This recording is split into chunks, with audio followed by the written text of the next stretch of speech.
I'm Hayden and I did climate change with Ben Murphy and Anthony Toolpane. So climate change is a real and serious issue. But isn't the climate always changing? Why should we even care? Yes, good question. Let me touch on that a little bit.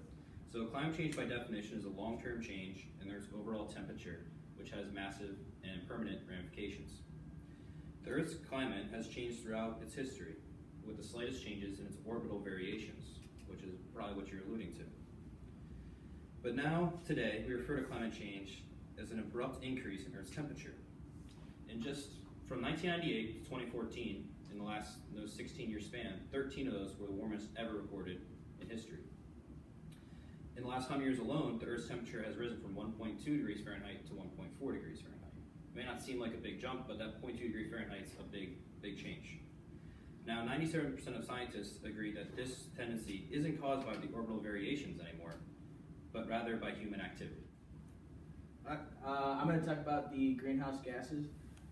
Studies have shown that because of our need of natural resources and the burning of fossil fuels, this is causing a major release of greenhouse gases into our atmosphere. The greenhouse gases that are being released include fluoride gases, nitrous oxide, methane, and carbon dioxide. Greenhouse gases are released into our atmosphere naturally due to the burning of fossil fuels.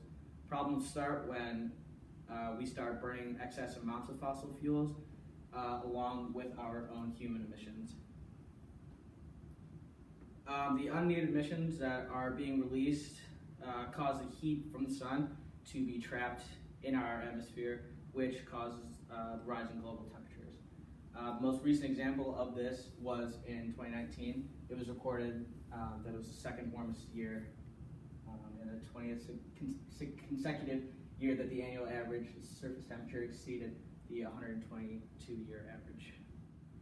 One of the biggest victims of climate change is our oceans. The oceans actually regulate Earth's temperature and provide 50% of oxygen to Earth. Since 1969, the ocean temperatures have risen 0.3% Fahrenheit, which may not seem like a lot, but is actually devastating to the ocean's ecosystems. Question? Why does the warming of the oceans affect us? Yes, that's a good question. So how would the oceans affect us? It's actually devastating, the rise in temperature, to life in the ocean and also the coral reefs. Another big effect of the rise of the ocean temperatures is ocean acidity. Rise in acidity is carbon dioxide mixing with salt water and is very bad for life underwater. Next, I'm going to talk about the glaciers and ice sheets melting rapidly. Since 1994, over 400 billion tons of ice has melted from the ice caps. From 3 years, from 2002 to 2005, 36 miles of ice has been melted. This contributes to rising sea levels, and it also contributes to major flooding in cities and coastal areas. Flooding in major cities and coastal areas are because of the rising sea level due to climate change. 6.7 inches the sea has risen in the last century. In the last decade, it has doubled. This is because glaciers are melting and adding to the rising levels of water.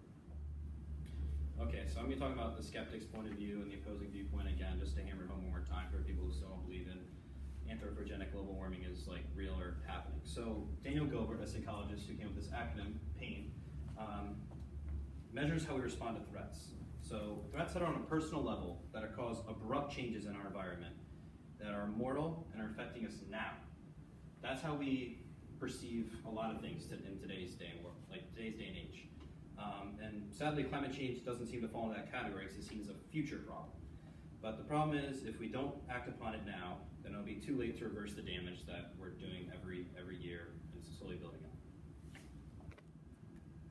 So, Professor, you're probably asking yourself, what can I do to lower my emissions and help the global environment change? Well, you can recycle, you can reuse, and you can lower emissions by doing things like walking and taking public transit.